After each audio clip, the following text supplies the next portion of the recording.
Fala pessoal, tudo bem? Professor Diego Nieto aqui na área. Tô vindo aqui para a gente conversar sobre um teminha especial, aquele teminha que cai, despenca na prova da OAB, seja na primeira fase, seja na segunda fase, e que você tem que estar muito ligado, que é o teminha da equiparação salarial. Então, vem comigo que eu vou te mostrar.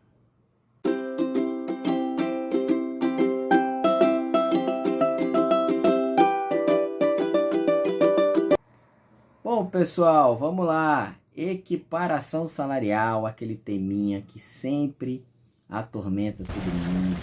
Um teminha que cai na OAB, despenca. Um teminha que simplesmente também serve para advocacia, né? E você tem que estar atento, né, dentro dessa ideia de equiparação salarial. Primeira coisa que a gente vai falar é o seguinte.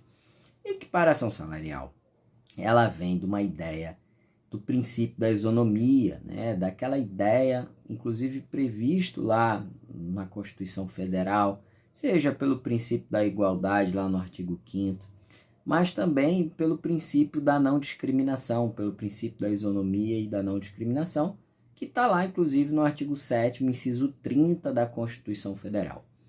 Bom, a CLT ela tem um artigozinho, que é o artigo 461 da CLT, um artigo super importante, com 6 parágrafos, importantíssimo, mais o caput, que você simplesmente tem que saber de qual é salteado, tem que estar muito antenado com esse dispositivo, principalmente o pessoal que vai fazer a segunda fase aí tem que estar antenado.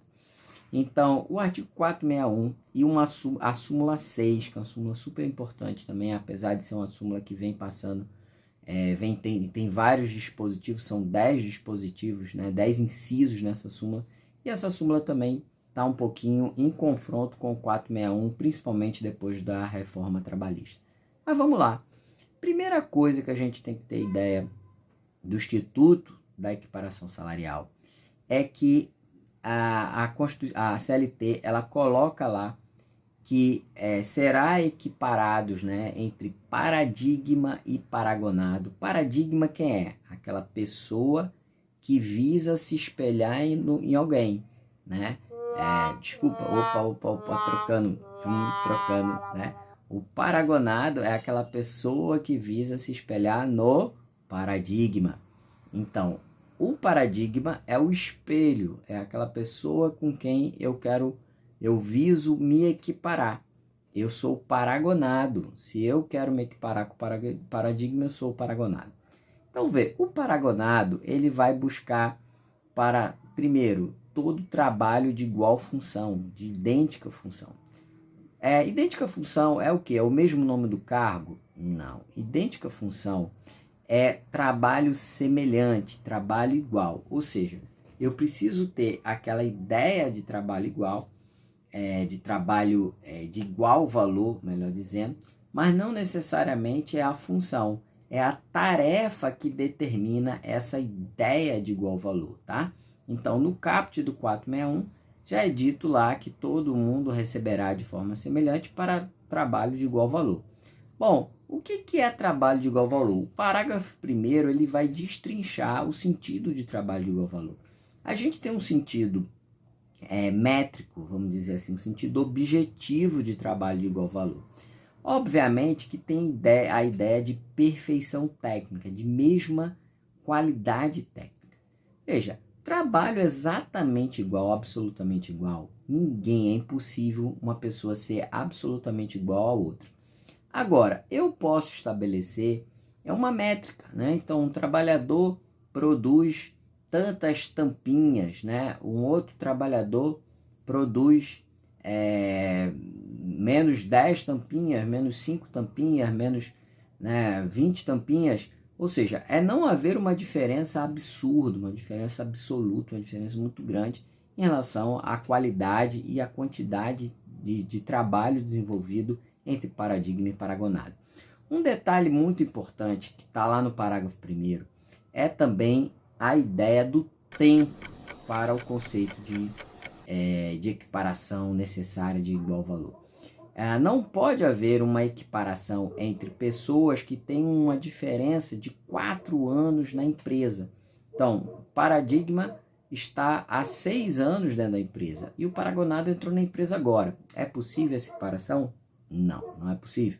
Então, equiparação entre pessoas com trabalho superior a 4 anos, diferença de trabalho superior a 4 anos na empresa, no estabelecimento da empresa, não é possível a gente buscar essa equiparação dentro da empresa. E a diferença na função de 2 anos, tá? Então também não posso ter uma diferença na função superior a 2 anos entre os dois trabalhadores. Bom, pessoal, a gente tem também lá no parágrafo 2º algumas regrinhas muito importantes, principalmente em relação a quadro de pessoal. Quadro de pessoal, toda empresa que tem o quadro de pessoal organizado, automaticamente ela sai fora, ela sai da possibilidade de ter uma ação, ter um êxito aí em relação aos reclamantes, em relação aos trabalhadores, no sentido de buscar uma equiparação salarial. Por quê? Porque no plano de carreira, no plano de cargos e carreira, a empresa já vai automaticamente corrigir essas supostas distorções. Então, provavelmente, ao longo do plano de cargo e carreira, a empresa vai automaticamente resolvendo essas eventuais distorções entre o paradigma e o paragonado. É importante a gente observar, gente, que não temos mais aquelas regras, né? E o parágrafo 3º deixa muito claro isso, né, após a reforma trabalhista, no sentido de colocar uma regra explícita entre antiguidade, merecimento, alternância entre antiguidade, merecimento e até mesmo a homologação do plano de cargos e carreira para ele ser considerado válido dentro de uma empresa. Então hoje basta eu fazer dentro da empresa o plano de cargo e carreira, que a priori esse plano de cargo e carreira, desde que obviamente guardado minimamente um critério de justiça, ele será válido, ele será completamente válido nesse sentido.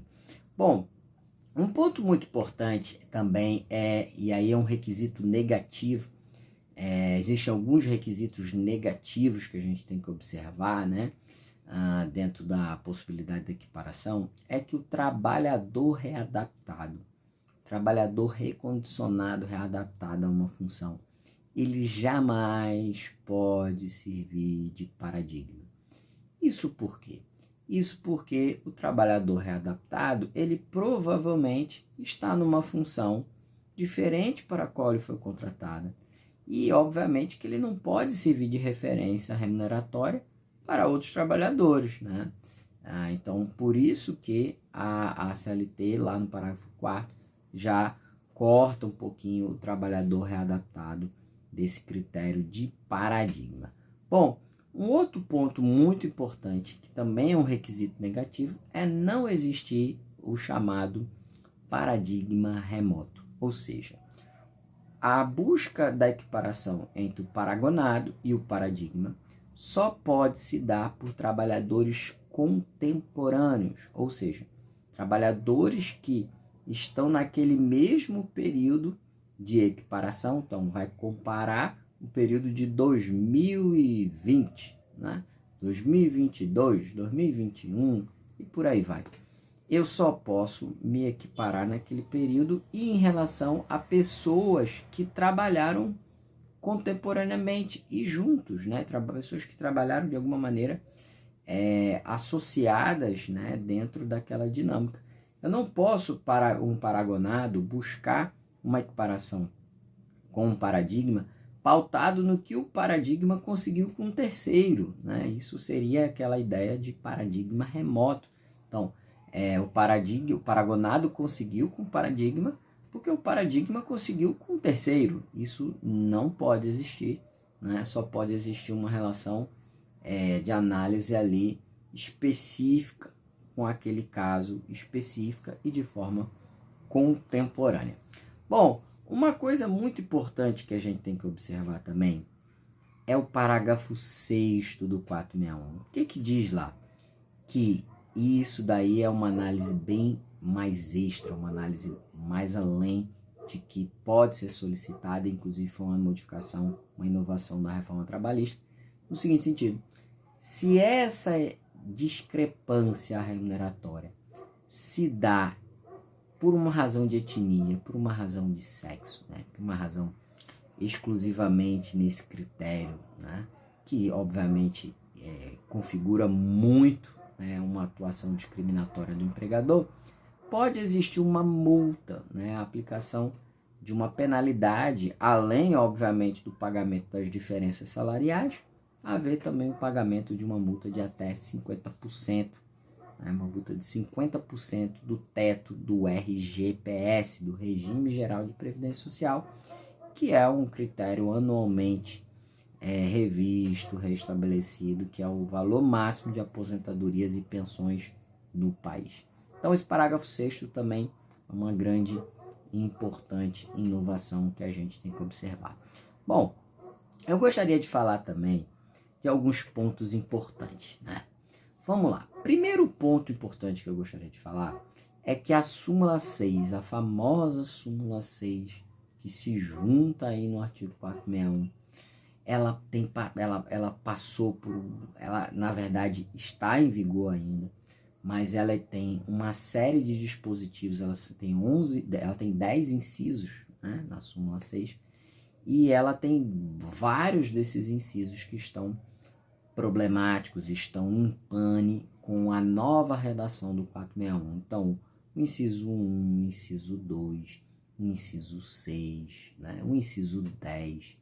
Nós temos vários incisos ali que estão simplesmente confrontando o entendimento do artigo 461 dentro dessas lógicas, desses critérios obrigatórios que eu citei agora aqui para vocês.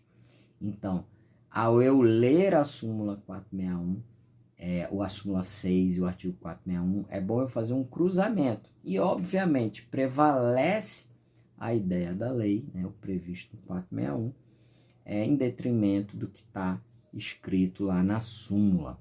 A gente sabe que essas súmulas que estão confrontando aspectos da reforma, elas ainda não foram devidamente revogadas, né, pelo TST, mas elas estão aí, boa parte delas, em desuso, né, em função do que está previsto na lei, né?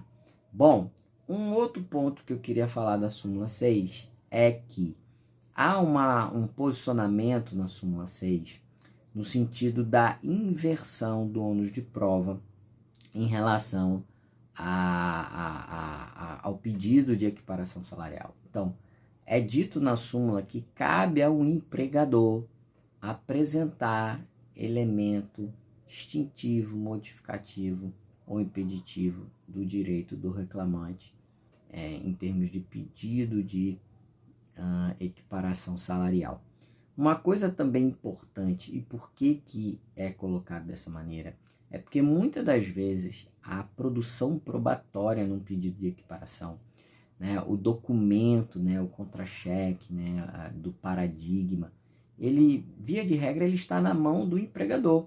Então, o empregador, o empregado, né, o reclamante, muitas das vezes, ele não detém, às vezes ele tem a informação do valor, pode até chegar na ideia do valor da diferença, né, entre o que o paradigma recebe, o paragonado recebe e o paradigma recebe, mas ele não tem o documento à prova em si. Então, por isso que a gente caminha muito na ideia de inversão de ônus de prova, em função até mesmo e até da obrigação, né, da incumbência da prova de efeito impeditivo, modificativo ou extintivo do direito de autor nesse sentido. Bom, outros pontos que eu quero colocar muito importante para vocês. Seguinte, primeiro, não confunda equiparação salarial com o famoso salário em substituição da súmula 159, inciso 1 do TST. Salário em substituição é quando há uma substituição, ainda que não meramente eventual, né? Uma substituição ainda que de forma temporária, mas não meramente eventual, não muito eventual. Fica aqui no meu cargo que eu vou ali ao banheiro, fica aqui no meu cargo que eu vou ali pagar uma conta. Isso é uma substituição meramente eventual. Mas a substituição que não é meramente eventual é aquela, por exemplo, olha, fulaninho vai ocupar o cargo de cicraninho enquanto ele estiver tirando férias, por exemplo. Então, quem substitui, né, a pessoa, né, quem ocupa o cargo do substituído, vai receber a diferença salarial, vai receber o salário do substituído pelo período da substituição. Isso é chamado de salário em substituição e não é equiparação salarial. São institutos um pouquinho diferentes, apesar de semelhantes. Um outro ponto que eu quero colocar muito interessante para vocês, mais dois pontinhos que eu quero colocar, é em relação ao OJ 297 da SDI 1, que coloca lá que é impossível uma equiparação salarial entre pessoas, em servidor público, né? O artigo 37, inciso 13 da Constituição Federal, vai impedir de que haja a equiparação entre servidores públicos de autarquias e de fundações, né, de pessoas jurídicas de direito público, na utilização do 461 da CLT, ou por aí vai, né, na utilização da regra da CLT. É absolutamente impossível que servidores públicos dessa maneira se utilizem da regra do 461 para tentar buscar uma equiparação salarial, mesmo porque muitos deles, né, praticamente todos deles, são regimes estatutários, regime jurídico-administrativo, e fica lá no campo do direito administrativo essa discussão. Tá? O outro ponto é a OJ 383 da SDI 1 também. Essa também é muito relevante, muito importante para vocês ficarem atentos no seguinte sentido. Toda vez que a administração pública ela faz uma terceirização, tá? E a gente sabe que a administração pública contrata mediante terceirização, intermediação de mão de obra, e caso haja uma ilicitude, né, uma ilegalidade nessa terceirização, o trabalhador terceirizado ele não consegue o reconhecimento do vínculo com a administração pública, né? Porque o reconhecimento do vínculo com a administração pública só se dá mediante concurso público lá no artigo 37.